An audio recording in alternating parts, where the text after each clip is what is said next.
কিশোরগঞ্জের ভৈরবে বাজারের নামকরণ নিয়ে দুই গ্রামের সংঘর্ষে প্রাণ গেল দুজনের, আহত অন্তত 40 জন। সংঘর্ষের কারণে কয়েক ঘন্টা বন্ধ থাকে ভৈরব ময়মনসিংহ রুটে ট্রেন চলাচল। একটি বাজারের নাম ঘিরে ৩০ বছরের বিরোধ, যা রূপ নিল রক্তক্ষয়ী সংঘর্ষে। সোমবার কিশোরগঞ্জের ভৈরবের কালিকাপ্রাসাদ ইউনিয়নের আকবরনগর ও মিরারচর গ্রামের বাসিন্দাদের মধ্যে উত্তেজনা দেখা দেয়। ধাওয়া পাল্টা ধাওয়া ও কয়েক ঘন্টা ধরে চলে সংঘর্ষ। আগুন দেওয়া হয় বাড়িঘরে। তর্কিতভাবে হামলা চালাইছে। আমরা সকালে বাজার যেতে মিছি আর আমরা হামলা চালাই আমরা বাড়িঘর লুটপাট করছি।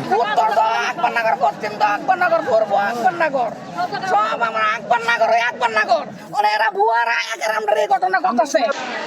এ সময় মারা যান আসাদ মিয়ার ছেলে মাসুদ ও ফজলু মিয়ার ছেলে হিরণ। বাকি অনেকেই চিকিৎসা নেন উপজেলার স্বাস্থ্য কমপ্লেক্স ও বিভিন্ন ক্লিনিকে। এই পর্যন্ত আমরা জানতে পারছি মিরারচর থেকে দুইজন নিহত হয়েছে, মারা গেছে।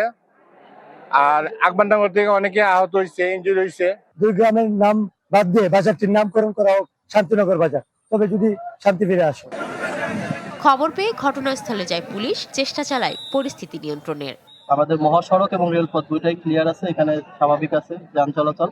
শুধু গ্রামের মধ্যে একটু উত্তেজনা বিরাজ করছে। আমাদের অতিরিক্ত ফোর্স আসছে জেলা থেকে, আসা মাত্রই আমরা একটা অ্যাকশন করব এবং তাদেরকে ভালোভাবে বুঝিয়ে চেষ্টা করব বিতাড়িত করার জন্য। যদি না হয় আমরা বল প্রয়োগ করে সম্পূর্ণ এলাকা ত্রুটিমুক্ত। সংঘর্ষের কারণে বন্ধ হয়ে যায় ভৈরব কিশোরগঞ্জ আঞ্চলিক সড়কে যান চলাচল। স্টেশনে আটকে থাকে বেশ কয়েকটি রুটের ট্রেনও। সরাবান্ত হুরাজিনিয়া, চ্যানেল 24।